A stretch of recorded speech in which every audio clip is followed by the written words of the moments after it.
From Neural Newscast, I'm Thomas Keene. It is Sunday, March 29th, 2026. And I'm Richard Lawson. The partial government shutdown at the Department of Homeland Security has entered a historic phase, officially crossing into its 44th day today. This marks the longest such funding lapse in American history, surpassing the previous record set when the entire federal government went without funding for a similar stretch years ago. The impact of this milestone is felt most acutely at the nation's airports. Travelers are facing security lines that stretch for several hours due to a critical shortage of TSA officers. While many have continued to show up for work, hundreds have resigned and thousands more have called out as paychecks were halted. Earlier this week, NBC News reported that some immigration and customs enforcement agents have been stationed at airports to assist with the staffing gaps. There is a temporary reprieve on the horizon for those workers, though. President Trump signed an order on Friday directing the department to issue pay to TSA staff, with those checks expected to reach employees as early as tomorrow.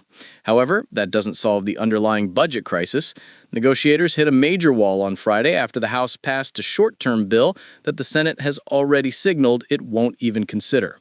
The Senate had attempted its own bipartisan path, passing a bill to fund all of the department except for ICE and Customs and Border Protection. But House Speaker Mike Johnson rejected that approach. The math in the Senate remains difficult, where Republicans hold a 53-47 majority. They need at least some Democratic support to reach the 60-vote threshold, but Democrats are holding firm on requiring specific guardrails for immigration enforcement operations. And with the Senate out of town until April 13th and the House out until the 14th, no legislative resolution is expected for at least another 2 weeks. It's a precarious situation, Thomas, especially as some agencies, like ICE, are currently operating on funds from previously passed legislation, creating a fragmented and inconsistent funding landscape across the department. While we're tracking the domestic fallout in Washington, the geopolitical scene is growing more complex. New reporting indicates that the Pentagon is actively preparing for a week-long ground operation in Iran. According to officials cited by the Washington Post, this plan would focus on specific strategic objectives rather than a full-scale invasion of the country. The White House has not yet approved these plans. President Trump is reportedly hesitant due to the high risks involved for American soldiers. This planning phase comes at a moment of high tension across the region, where the reality of combat is already taking a toll on service members with American ties. We've seen that toll firsthand with the announcement from the Israeli military regarding Sergeant Moshe Yitzhak Hacohen.